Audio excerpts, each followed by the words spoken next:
About your performance tonight. Thank you, Mr. Morgan. I'm feeling very good.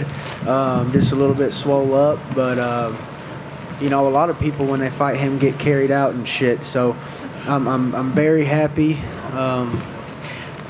There's a lot of stuff that I feel like I could tighten up on in that performance, and but like I said, I'm just lucky that I could walk out of there and I'm conscious and nothing broke. I don't think so. I'm happy. I was going to ask you, I noticed you were moving a little gingerly there to get in the chair. As you said, a lot of people get hurt against him, but do you think it's anything that's going to keep you out for any length of time, or what is the condition right now? Oh, it's going to be a while. I'm going to need a little bit of time, just ice stuff and whatnot, but I'm okay. Nice. Any surprises at all? I mean, you lived up to, you said you'd strike with him, you did. Obviously, your ground game was there, but I mean, any surprises in the performance tonight from him or from you? I was surprised I couldn't check his leg kicks. It's just like I kind of resorted to just getting the hell out of the way, because in my head I'm like, oh, I'm gonna hold my ground and check his leg kicks, and it's just like I don't know how the hell he was doing that, but I would go to check and it just didn't work, and so I just resorted just moving out of the way completely. That's always a good strategy when something big is coming at you, if you can, Yeah. And you showed a lot of respect afterwards. I'm just curious if you could share the details of that conversation, kind of what was shared there. Right after the fight, I just said that how much I respected him. I told him he was a legend, and then he said he respected me as well. And I said I just love that, you got wife and kids. I said that's something that's just, I'd love to be there at that point in my life one day, so I can look up to him in that aspect. And I said, I love how you love God. And I said, would you like to say a prayer? And we said a prayer. That's amazing. And then on the mic, you use your mic time to do a pretty amazing gesture. Talk about giving away 50% of your purse to charity. I'm just curious, I guess, kind of what your motivation, why that charity, and just, I mean, that's not an insignificant amount of money, obviously. Yeah, Dana White came up to me after the fight, and he said, don't give your money. I'm going to give the $45,000. And I'm still going to give some money, but he told me, he said, don't give any of your money. It's going to be mine, and I'm going to take care of it. And I'm still going to do something because I just need to. But there will be more than $45,000. We have people coming out of the woodwork. And so I'm planting a seed, and we're going to watch this thing grow. And, it's all about giving back. Like I said, this ain't going to be about just hurting people. When I'm done, we're going to help people. Why was that charity the one that was important to you? Well, children are some of the most precious things on the planet, brother. I mean, and I see so much evil and wickedness in the world, and so much greed and people killing for money, and it makes me sick. I want to do the exact opposite. And do you know what the greatest thing that I can do in that cage is? What's that? It's inspire. That's the greatest thing that I can do in that cage, is inspire people.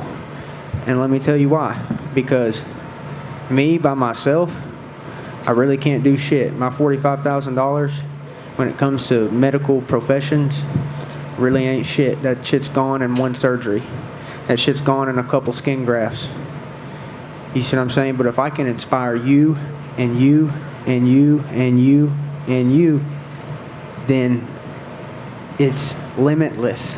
You see what I'm saying? It keeps going. It's perpetual. And so the greatest thing that I can do is inspire, and I really feel like I've done that, and I really feel like I owe that to God.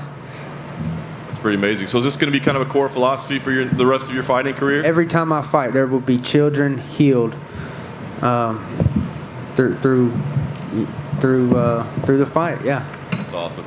Last thing for me, obviously that's amazing, but we do have to talk about your fighting career. I mean, you're climbing up the ranks, right? I mean, have you thought about, I know you want to heal up, take some time, but are there names? Is there a date? I mean, where do you feel like you belong now that, you've picked up this big win?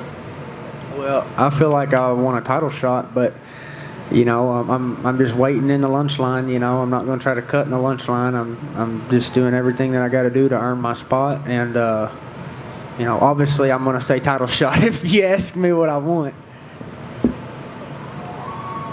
Bryce, I don't know if you're someone that watches tape, but a lot of people online saying that this fight looked very reminiscent of Edson's fight against Khabib. He just couldn't get up for 3 rounds. So, A, are you someone that did watch tape, and is that you saw weaknesses from his past fights that you could exploit.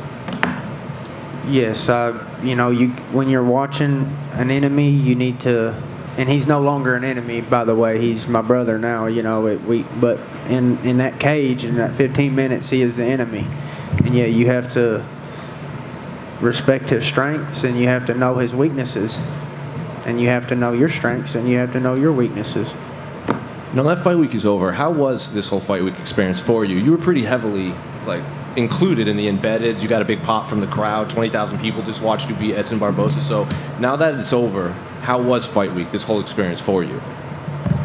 Really, my vocabulary and my words and stuff really don't do it justice, brother. It was so amazing that I just feel like my life has a purpose, and it's awesome. Hey, Bryce, right here in the back. What's up, brother?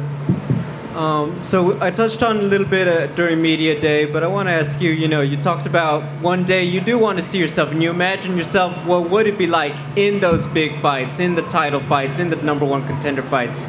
And I want to ask you, how do you imagine it? When you think about how you see yourself there, what do you see in your imagination? I see myself having the ability to beat anybody. And of course, there's going to be obstacles, and anybody has the ability to beat me too. That's the flip side of that coin. But through proper preparation and sacrifice and hard work, like I said, I have the ability to beat anybody. What parts of your game are you most proud of in the growths that you've made in the gym and just growing as a martial artist? I'm the most proud of my people around me, the coaches and the teammates that have been with me since I started. And my final question, obviously faith is something, it's like a merry-go-round. You can't just be on when it's good. You have to be there when it's bad also. Just how do you keep your faith strong on tough times and in good ones? That's when my faith was the strongest, is when I was at my lowest, actually. So you're absolutely right about that. That's what made me what I am, and is reaching the lowest points in my life and then climbing back up. Thank you. Congratulations. Just to touch upon that a little bit, you said that you were a warrior of God, and I'm just wondering, at what point in your life did he recruit you? It was pretty recently, and it was pretty amazing. How recent? Can you tell us a story? Within the last year, and there's a lot of stories with it, but when I get down and I pray and I have proper prayer, there's been multiple times where I just feel like just invigorated by like the Holy Spirit. I feel invincible. Last one from me. When you dropped to Edson, what was going through your mind then? I just remember to stay calm and not give up any position, and not to waste my gas, because I know he can recover. I knew he would recover, or he could. I wanted to finish him, but I knew not to do anything stupid, and that's 5 years ago. I'd have gone crazy. I'd have gone out there and just, but probably would have wasted my gas tank and gave him an opportunity to give up. So I visualized doing that. I visualized dropping him. And I visualized, before I dropped him, I visualized dropping him. And I visualized myself staying calm and making the most tactical decision that I could. I've got one more. Sorry about this. Don't be sorry, brother. This is what makes a sport, brother. Without people asking questions, we don't spread the word, and we don't give people what they want. What you got to ask, brother? I'd love it. I was going to ask, what did you make to Colby and Masvidal? Did you think that fight went as expected? I mean, I wasn't too surprised, and man, they beat each other up. I was surprised by that, but I knew that Colby could wrestle, and I was hoping that I thought that if Jorge would hold in the middle of the octagon and he wouldn't get pressed up on the cage, that's how he would stop takedowns. But he kept getting backed up to the cage, and so that was one thing I was kind of surprised about, is that he could not hold the center as well as he wanted to, I'm sure. But yeah, man, they beat each other up. That was a fight. Bryce, over here. You had a pretty long layoff. Were you worried about ring rust at all? No, I actually felt a lot better in there for whatever reason. I didn't feel like nervous at all, and I think that's just part of me accepting my destiny and realizing who I am and what I'm supposed to do. You were recently on the MMA Hour. What was the reception to that interview like? Oh, the Ariel Hawani's? Yeah. Well, he didn't completely censor me, but he put that I was spreading misinformation, and I don't know. You know, I thought I said a lot of true stuff, but it's open to a debate, and you know, I love the Second Amendment, and I love the First. And you know why we have the First? Because we have the Second. Thoughts on the Canadian truckers at all? I love them. All right, thanks, Bryce. All Thank from you. me. Thank you.